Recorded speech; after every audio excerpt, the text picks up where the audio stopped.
যাচ্ছি। আজকে আমার আম্মু একটা সুন্দর পিৎজা বানিয়েছে, অনেক বড়, এত বড় পিৎজা খাইতে মন চাচ্ছে এখনই সুগন্ধ শুকে।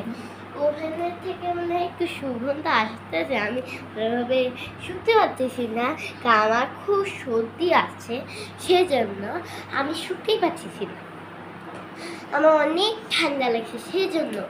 এবার আমার আপনারা তো প্রতিদিন বলে যে হচ্ছে আচ্ছা, এই রুম টুরটা আপনাদের জন্য একটু শুনেন, আপনাদেরকে একটা মজার না একটা জিনিস, আমাদের পিৎজাটা অলমোস্ট রেডি। এখন আমি খুলে রাখি, এই দেখেন ইয়াম্মি ইয়াম্মি পিৎজা, এখনই আমার খাইতে ইচ্ছা করছে খুব।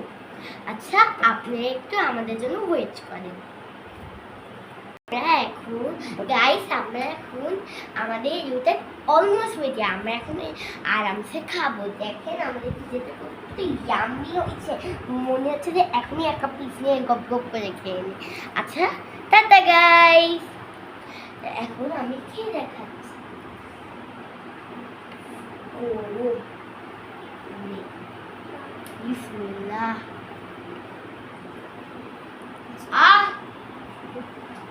Guys yummy. আপনারা যদি ট্রাই করতে চান তাহলে অবশ্যই বানিয়ে নেবেন। Tata, bye bye.